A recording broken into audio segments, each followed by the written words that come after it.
Dinesh, thanks for joining us here on Breitbart News Daily. Hey, it's great to be on the show.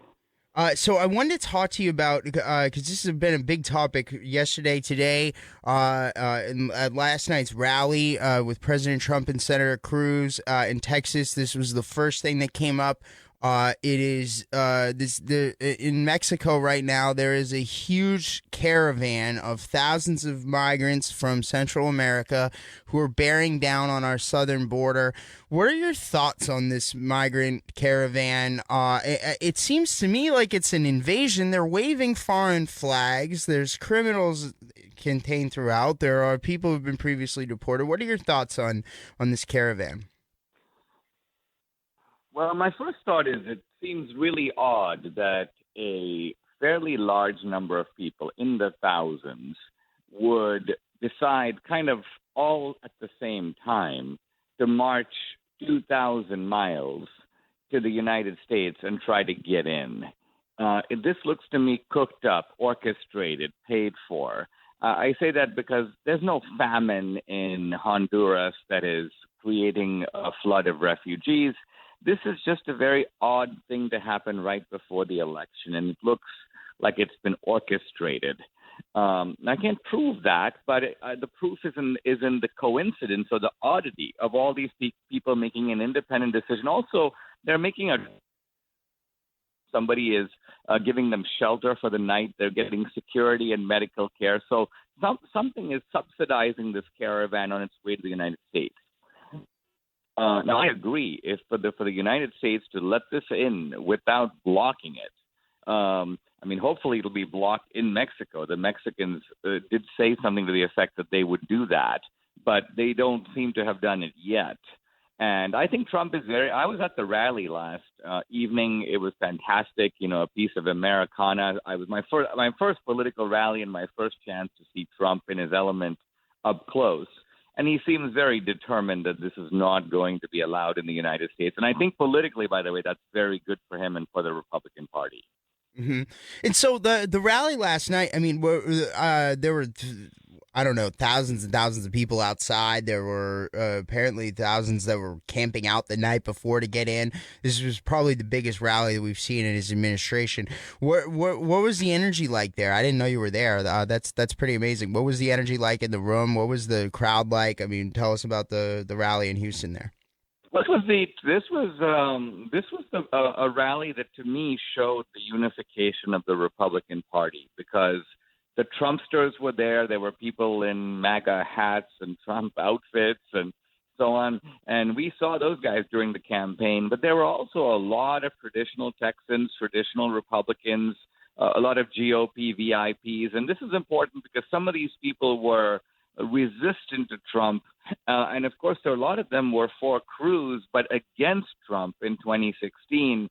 And it's very clear now that just as Cruz and Trump symbolically have come together, so too the GOP base seems much more united and fired up. So I think that this is bad news for Mr. Beto O'Rourke, masquerading Hispanic. Here in Texas, he's got more yard signs, but I think Cruz is going to end up with a lot more votes. Yeah, no, I think that's right. I think Senator Cruz is gonna win this thing in the end. There's no doubt about that. He's gonna win handily too. I don't think Beto O'Rourke can raise as much money as he wants to from Wall Street and in Los Angeles, Hollywood. But the fact of the matter is that, by the way, I keep hearing stories about Beto, and he's got. There's Beto T-shirts going around in New York and California, right? Like it's like what? That's not Texas, right? Like he's not running in New York or California. I think he's running for president down the road. That's what he's really trying to do. But the fact of the matter is, the unification of the party. I think that's exactly right. It was really something to see Trump go through all the lawmakers who were there. Like John Cornyn was there. We saw Cruz there. Obviously, we saw all the congressmen there, the governor, the lieutenant governor.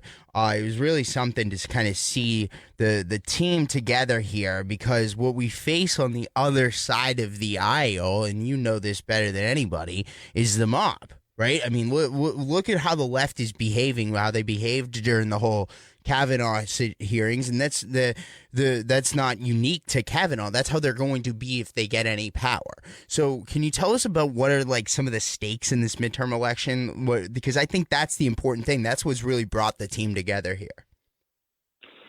Well, I think that there's been an increasing recognition that the Democratic Party has become gangsterized. And what I mean by that is not merely that they're willing to use the weapons of the state against their opponents, but they really don't believe in those fundamental rules of fair play or free speech that, quite honestly, most of us who are on the other side have taken for granted and kind of assume that we all agree on certain basic things. Well, they don't. I saw this in my own case up close, but it's very obvious now more generically. I think the significance of the Kavanaugh hearings was this, that there were a lot of Republicans who thought that the reason the Democrats were misbehaving is because of Trump, that Trump is sort of this flawed character, and Trump's excesses are bringing out, if you will, Democratic bad behavior. But then here we nominate, a Boy Scout of impeccable not only intellectual reputation, but somebody who is of impeccable moral character. All the people who've been around him for decades testify to the fact this is a really great guy.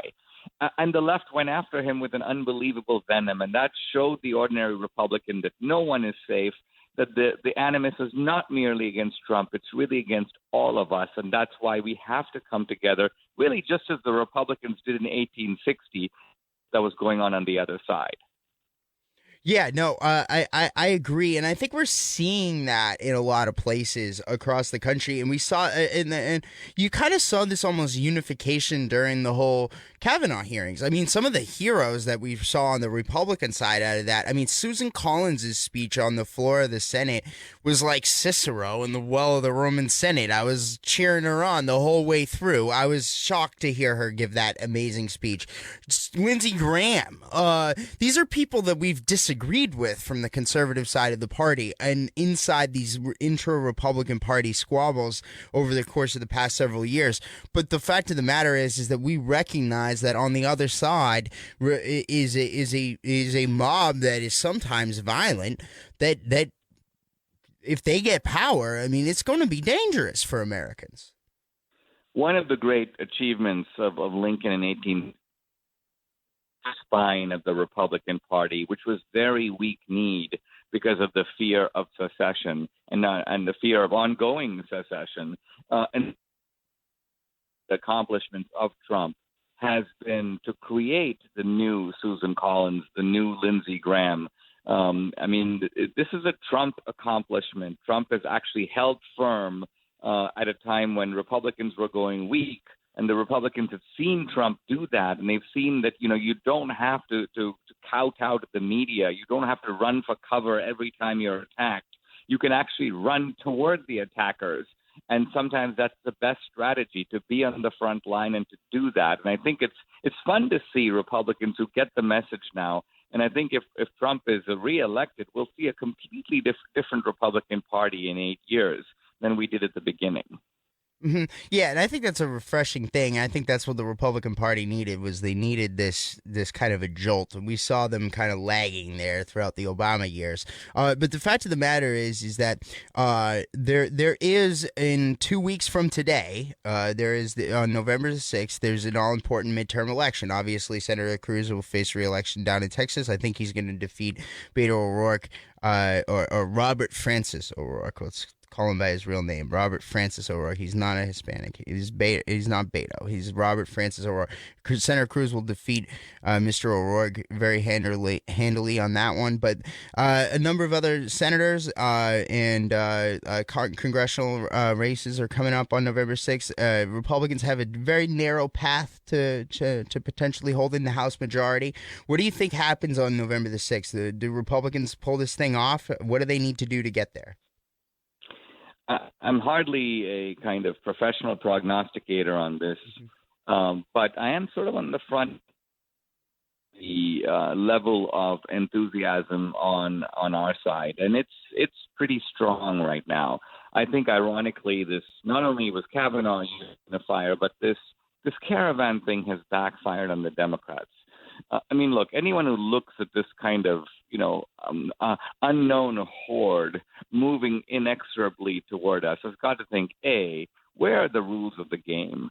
I mean, where is the sense that we're a nation under law? And second of all, if those guys showed up outside your house, I mean, even every Democrat would shut their door and call 911. So this idea that we should let the country be a garbage disposal for just about anybody who wants to show up without any effort to vet them, without any sense of what's at stake, without the sense that we have a rule of law, I think that this puts gives a sort of existential dimension to an election that would otherwise be merely pedestrian, ordinary. And so I think it's going to bring out more Republicans in November, and that bodes well for holding the House and increasing Republican majorities in the Senate. Mhm. And so now, obviously, Death of a Nation is coming out on October 30th. And you really go into a lot of and I was there at the premiere here in D.C. with sitting there with Don Jr. and Kim Guilfoyle. We had them on the show yesterday. One of the things I mean, you really go into is just how off the rails the left is, and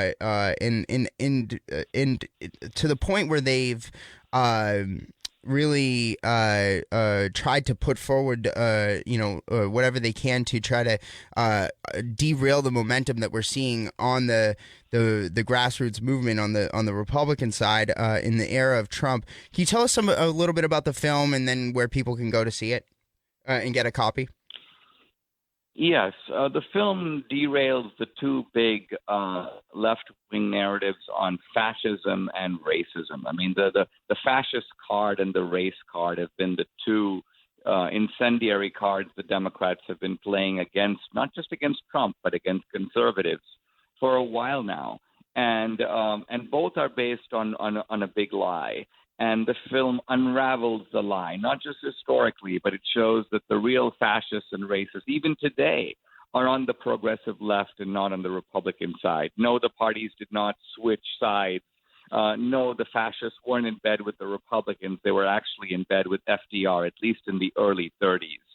So all of this is documented, demonstrated in the movie. The good thing is it's available for digital download now. So you can go to Amazon or iTunes or Google Play and watch the movie now. The physical DVD comes out October 30th, just in time before the election.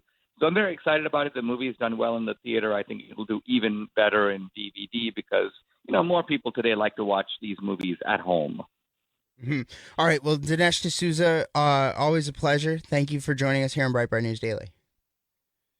I appreciate it.